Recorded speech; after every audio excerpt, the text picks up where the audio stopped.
Focus on your purpose. If you want to develop sustainable and consistent motivation regardless of your circumstances, you have to have a laser focus on your purpose. What are the big objectives you're working for? What are your life's biggest hopes? What are the things that explain why you wake up day after day and put on your clothes? Is it just to pay the bills or put food on the table? Is it just to live another day? No, of course not. You have a bigger purpose out there. Unfortunately, a lot of people struggle with motivation precisely because they've lost sight of the big purpose of their lives. Believe me, this has nothing or little to do with your family, what you do for a living, and your everyday obligations, responsibilities, or duties. It's something more. It's something bigger. What is the reason why you continue to remain on this earth? Well, the good news is all of us have a purpose if we dig deep enough. Unfortunately, we get so sidetracked by our attempts to just keep our heads above water that the big things don't seem that important. Now, we know deep down inside that they are, but the problem is we focus on what's immediate. If we keep this up, it's only a matter of time until we live our lives in such a way that it's very easy to conclude that we have no purpose at all. We just all focus on the next crisis that we have to solve or the next set of problems that we have to get over. The idea of having a reason to strive for something simply escapes us. That's part of the reason why so many people feel stuck. Now, this doesn't mean that they're not happy, but there is no purpose. It's not clear. It's set somewhere in the distance, and all they have to look forward to is one set of issues, challenges, and problems after another. From time to time, they allow themselves to relax. From time to time, they focus on something that delivers pleasure. But a lot of it is shallow. A lot of it is temporary. This is due to the fact that we focus on objectives. We think that if you achieve something at some point in the future, then you'll be happy. This is a lie. It's an illusion. Here's an example.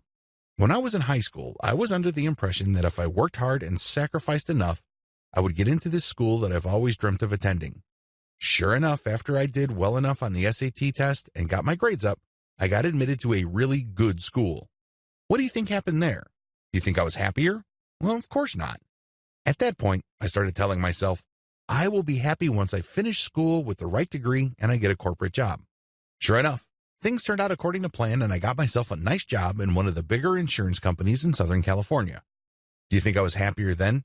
By that point, my definition of happiness changed to something else. It seems that each time I reach the goalposts keep getting pushed forward. I wish I could tell you that somebody else was doing it, but I was doing this to myself. I'm hardly alone. You see, our definition of success and happiness changed based on our circumstances. If we were just to use happiness as our primary frame of reference, we'll never reach it. It's going to be an impossible destination that keeps getting pushed further and further away. It's as if we're constantly kicking the can down the road. Again, I'm not the only person doing this. Now, if I were to live my life based on purpose and focusing primarily on why I do things instead of what to do and how to do it, I probably would have a different experience.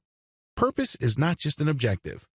Your purpose actually defines you, reflects your character, maps out your personal values, and reflects your legacy and destiny. I know that these are big words for a lot of people. After all, this training is supposed to be practical, but this is the most practical thing you could wrap your mind around. Until and unless you focus on the big things of life, which is your personal purpose, it's going to be very hard to get motivated and remain so. It seems that all the other empty details of life constantly get the better of you and you get confused. Your resolve starts to waver. You start thinking, what's the big deal anyway? Why don't I just choose to be happy now? Why don't I choose to be happy with the things that I get? Well, when you do that, you're settling. You're not living a purpose-focused life. You're definitely not living life according to your terms. Instead, you're settling for the crumbs. You're settling for the things life kicks your way. Before you know it, you end up letting the mundane and the routine nature of life cloud your vision. It's hard for you to develop a sense of urgency because you'd think, what's the point? I'm never going to be fully happy anyways, so might as well settle for now. Make no mistake, when you focus on your purpose, you clarify the mundane, break past the routine, and excite a deep sense of urgency. You'll never feel like you're just wasting your time and just going through the motions. All it takes is a laser focus on your purpose. Please stop doing it as some sort of destination. When we do that, we depress, discourage, and diminish ourselves because we focus on the distance between where we are now and where we feel we should be. Focus instead on the fact that you have a purpose in the first place. Unleash the power of visualization. One of the main reasons people struggle with getting motivated by their sense of purpose is that it's not real enough. Anybody can write down the grand objectives they have for their lives. Anybody, with enough effort, can put together some sort of mission and vision statement for their personal existence. This is not the issue. The issue is whether any of this is emotionally urgent and real enough for them to have their intended effect.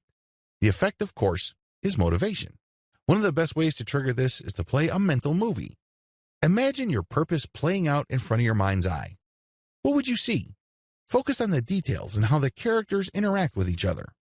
Now, allow yourself to feel the emotions of those characters.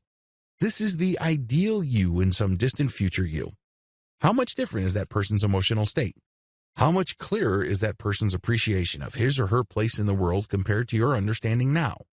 How intense is the sense of fulfillment that you get when you play this mental movie? Focus on this. Don't just feel the emotions. Focus on the reality of being in that place. Understand that this is your ultimate goal. Understand that this is what's supposed to push you towards the boring stuff of life and towards the endless duties, responsibilities, and obligations. This is what's supposed to give you the drive and the urgency to overcome the challenges. Now, you have to keep rehashing this until it has the intended effect. Don't think that just because you came up with the mental movie the first time around, that it's good enough. No, it has to have the intended effect. It has to give you that sense of purpose.